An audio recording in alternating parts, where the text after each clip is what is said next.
Hey there, I want to make a quick announcement of two books. These are short books. These are actually um, part of my preparation of Christ is our righteousness, sanctification, and reward. As I'm typing the different chapters and stuff, I'm realizing a few of these would be good standalones because most of my books are 400 and 500 pages, and not everybody, that's a lot. So for Romans and Hebrews and First John and Galatians, those are big books. Philippians and Colossians. But these, I need to have more small things that you can give friends that they can read in like a half hour who aren't going to watch a YouTube video. Who's this guy on YouTube? You give somebody a book, there's something, I don't know, anonymous about it. They don't have to hear me. They don't have to see my closet behind me and all that.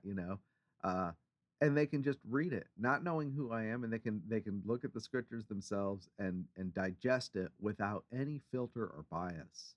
Uh, but these are targeted for people who are struggling in legalistic views of sanctification, especially. Um, and the first one, Holiness from Assurance, not the other way around. uh, William Newell said to teach devotion and then blessing is to preach law. Um, no, the blessing of the gospel is the source of our devotion. We don't purchase peace and blessing from God by doing things. We get peace and blessing from God from the gospel. Okay. And the gospel announces Christ, who is um, really the content of the Christian life, and it supplies the Spirit, which is the blessing. And the Spirit is produces His fruit. Okay, so a lot of people have been taught you can't have peace with God unless you're being holy. You can't um, be blessed by God unless you're being holy, and you have no right to peace unless you're being holy. I've been to churches where pastors would give me these books by John Owens and these various Puritans and other old writers to try to show me that and it's because I would go in rejoicing in the gospel, and they would go, wait a second, you're not tithing, you've only been here for a little while. And they would try to steer me away from my joy in Christ and rebuke it, and call me lazy and tell me that I have no right to have peace with God unless I'm doing X, Y, Z. No, I have peace with God, and that's the basis of holiness. But holiness is not defined by your traditions. Okay. Anyway, so that book, it's like, I don't know, 50 pages. They'll read it in a half hour. And if they look up the scriptures, which would be good, uh, they could spend an hour and totally get set free of that concept and walk right out the doors of the prison. Now, the other one is Christ as Satisfaction, the Reality of Sanctification. And this is about the idea that people who are not enjoying sanctification and knowing how to possess their vessel in honor and being and their life is just a mess is a matter of malnourishment, not a desire to sin. Christians don't just, I mean, yes, our lusts in our flesh rage and they wage war against us, but we have in us a new spirit that has a desire for fellowship with God. And the Christian who's been born again, unfortunately, is malnourished, uh, and then is beaten for it. He's hungry and thirsty. He's not getting any food, and then he's told, "Well, there's going to be consequences if you don't get up and get to work." Well, Christ is presented in John especially as our satisfaction, and throughout the whole Bible, he's presented uh, as food and drink and nourishment. And this one draws upon, the good land versus the wilderness versus Egypt. And Egypt was characterized by leeks and onions, which represents the lusts. And the good land is characterized by the riches of Christ, all the fat, the milk, the honey, the fat portion, all the things in the good land, which are our enjoyment. But then there's this place in the wilderness where all you get is manna, which is Christ, but it's basically the elementary principles of Christ. You're not supposed to be in Egypt, and eventually you'd like to be in the good land, but you're in the wilderness, and you're still hungering and thirsting for the things of Egypt, and you haven't tasted the riches of the good land, which is all the riches of Christ. And you need to come forward um, to enjoy Him. And again, Christ becomes the reality of our sanctification through nourishment. So these two are related, obviously. One tells you that the commandment to be holy is not what, and then you go try to be holy, is not how you have peace with God.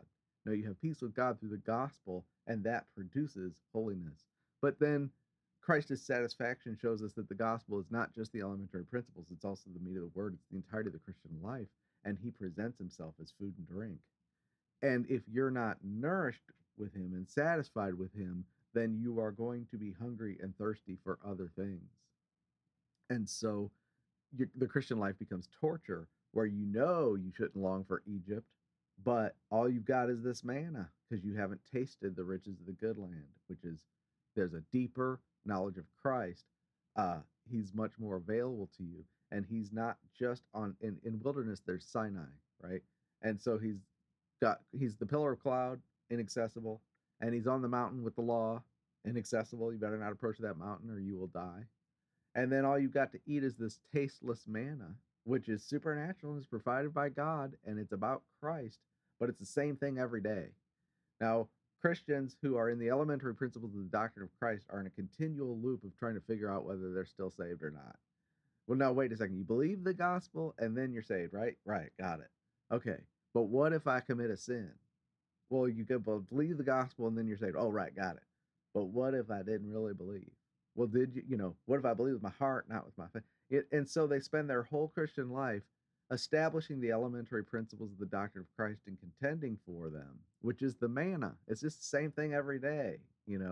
But Christ is presented to us as a fountain of living water to spring up and quench our thirst. And all of the evangelism and all of the things that we do should be an enjoyment of Christ. They should spring out of the enjoyment of Christ.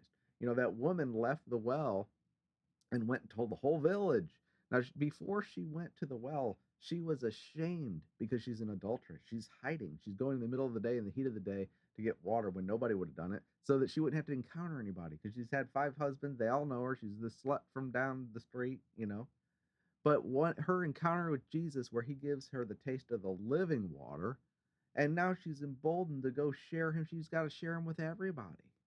And Jesus, too, enjoyed the fellowship to the point where he didn't need the food, because he went hungry and thirsty, and he said, do you have anything to drink? She never got around to give him the water. And the disciples went off to get food. They came back, and he said, I have food that you need, that you don't know anything about, to do the will of God. And so this shows us that Christ as our satisfaction is a spring of the Christian life.